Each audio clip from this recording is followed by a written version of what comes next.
So I've made the executive decision that I will be loaning my hair to the barbershop. Now this is happening for a couple of reasons. One, we're very excited about the opportunities the barbershop is going to present for my hair in order for it to develop, for it to gain experience. We also are excited to learn that the barbershop will be contributing a significant portion of the wage for my hair, with this being the last video being played with the current hair. So there's going to be some significant monetary compensation. Ha!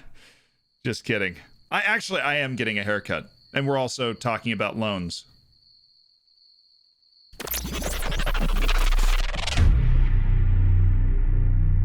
Welcome to a video where we are actually going to do what this channel set out to do. Talk about tutorials and guides for Football Manager. I've had a lot of fun kind of becoming a YouTuber, doing a lot of this different fun stuff with you guys, but sometimes we just need to sit down and go over various parts of this game so that when you are clicking through, you will know how to use them. And one of those most important pieces is the loan, the magic of the loan, something that especially if you're American, you don't understand. And if you don't play a lot of Football Manager, you don't really understand how to weaponize to full effect. And just so you understand what a loan is, it's like next week, Reese is taking the week off, the first week off that he's gonna have since we've started working together. This is his last video. Reese, are you excited? Only for a week. So I am loaning Reese to his bed. And loans in Football Manager, when you go, you click on a player, you look to offer them out, you have your transfer, and then you have your loan offer. And there's a bunch of different options here that we're going to get into, but it's essentially sending a player to a team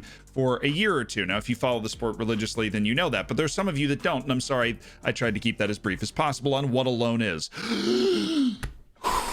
But you don't have to loan, and you can actually purchase and not have to give back later, is the wonderful St. Patrick's Day collection that we have of our merchandise, working with High Score Tees. They're fantastic. They've come out with a couple of St. Patrick's Day designs that are cool. I highly recommend the I Heart Zealand with a clover sweatpants. They're stylish, timely, and comfortable. For 3 easy payments of $19.95. No, I just always wanted to say that. They're just really cheap and good. You want them.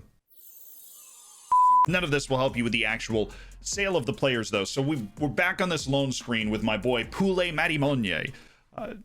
Sounds like a French pop group. And we have this set of options. Your playing monthly fee, your unused monthly fee, your playing and unused salaries, the duration of the loan, playing times, preferred positions, and then a bunch of different loan options at the bottom that you can add, and they're normally all there. As you've seen, I haven't touched anything on here, and it's all set up. So what we will do is go over how you can weaponize these different things, and then we will talk about the theory, the different reasons and times to use loans. That is the part that is going to help you win games.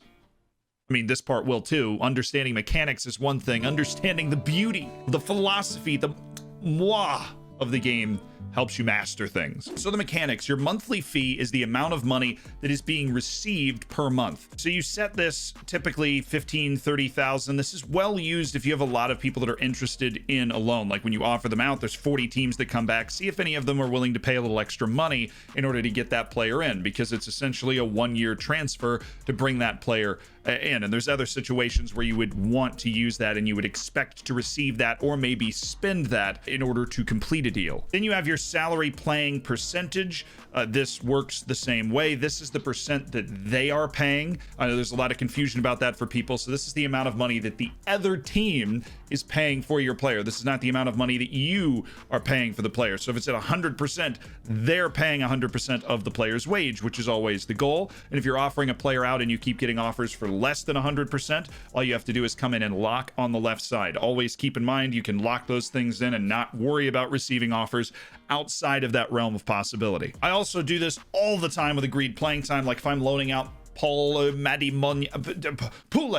and Monier live on Nick at Night. No, Poulet, Maddie, Monier. If I'm loading him out, I want him to be a first choice goalkeeper, right? There's not a lot of rotation at that position. I want this guy to be getting first team reps. So I'm going to lock in first choice goalkeeper when I'm offering him out. And the preferred position is just kind of the role in the wording is poor, right? But you're able to lock in like goalkeeper, sweeper keeper, goalkeeper. Goalkeepers don't have to worry about this. I rarely mess with this stuff. It's only if you have somebody that can play multiple positions, you want them to develop in one, you set it that way. This section, loan clauses, also has some things that are not often finagled with, and these are your future fees. So you have a mandatory future fee, a future fee after matches played, and a an optional future fee. And once you put in like a mandatory future fee, you can put in like, it turns into a transfer screen completely. You see this whole extra section pop up like, Reese, Reese knows what he's doing. Future additional clauses. Yes, I can put in the different clauses that you see in the transfers, and you can watch the video I've made about transfer negotiation to understand what these things mean. So thusly, I'm not going to go too far into it, but you can negotiate out an entire transfer that goes into effect at the end of the loan, essentially deferring the transfer, which can make sense if you're looking like you're going to get promoted, or financially you can't deal with it this year, but you can next year. Any situation where that's happening, you would want to get involved in the future fee game, or future fee after matches played, or the optional future fee, which is just a lot of fun. And then of course you can have a future buyback fee, which would be the amount of money that of course I can buy the player back for. This is not stuff that you're going to be working with all the time. These are particularly fancy ways to approach transfer dealings for specific situations. Obviously, you'd much rather just line it up and pay for a player right there, but those buyback clauses can save you. It's the same stuff from transfer negotiation. And at the bottom, you have your loan options, like loan cannot be terminated. I almost always try and remove this because terminating allows you to bring the player back. Then they can't play for the B team, can play against own team, can play in cup matches. I usually leave cup matches. I try and get rid of these two, remove and exclude. Go ahead and get rid of those. And say we wanted to loan somebody else in. Because on my current Twitch save, which if you want to watch is linked down in the description on the Twitch thing, because of that, I'm not able to like pull up the transfer screen. It's been going on for months. There is one other option that you can put in here where you say like, with a competition achievement, you will then buy this player for this amount of money. It's a hilariously specific thing, but it's like, hey, if we get promoted while this guy's loaned in, then we buy him. If we don't get promoted, then we don't. But what's the theory behind the idea for loans? Because if you go to your development center, it will pull up all of the players on loan and you can track their progress in terms of their development. You can even have a loan manager as part of your staff who handles incoming and outgoing loans for people that you list for a loan. The idea here is that this player is now better served to be developing out on loan than they are served at your place. This is one specifically used for players that do not have great hidden attributes, because then they are more reliant on actual playing time to develop properly. This usually manifests in if a player is 18 years old and they're still developing well at my club. I'm seeing the arrows, I'm seeing the progress on the progress graph, which you can get to by going to development and progress. You see the progress graph. I mean, this fluctuates because it's based off the star rating, but as long as you have the same person providing opinion and there's no massive form fluctuations, you get a good idea of what direction they're headed in and how quickly they're getting there. If a player is not developing at 18, that is the age where you start to loan them out. You start to try and get them playing time. Now, there are a couple of things you need to consider: training facilities, playing time, and level of competition. You want good playing time, you want the best facilities you can get. Obviously, it's going to be hard because you're going to a club that's worse than you, but it's still something that can work out, especially if you're getting promoted very quickly. The training facilities of clubs worse than you could actually be better than your training facilities. And again, this is not youth facilities at all. It's all training facilities. Youth facilities only affect players before they come into the game. Once they come in through your youth intake, it's all training facilities.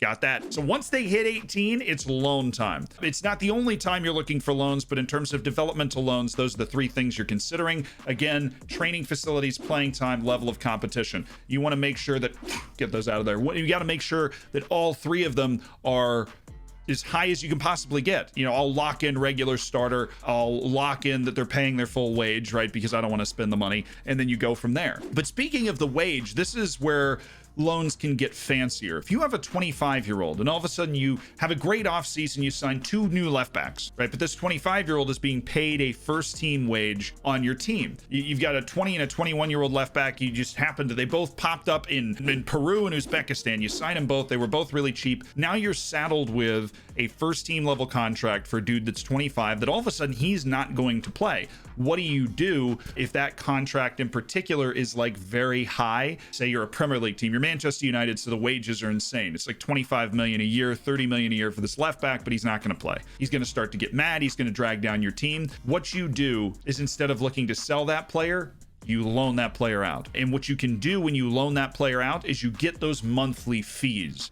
You basically use the player that's under contract because you're in a major league and they're under contract for 4 or 5 years into the future with this huge wage. Nobody's interested in buying them long term because they'd have to lock into a very long contract. What they are interested in is paying $500,000, $1 million, sometimes a couple $1 million in terms of accumulation of monthly fees, as well as their wage to get that player for 1 season. Then they don't have to stay locked into the contract. You avoid having an upset person in your locker room. You're able to get the money back that you recoup out of that wage, and you get the monthly fee. It's actually a way that some people figure out to make a lot of money in Football Manager. If you sign essentially a third team, so you have a first team and a second team that you keep around, and then you have a third team, you just loan them out, and each one of those players is getting you $500,000, $1 million a year in loan fees. This is a really significant intake of money. Now, obviously, it's not guaranteed. I'm not saying do that all the time, but it's something to keep in mind. It's the higher levels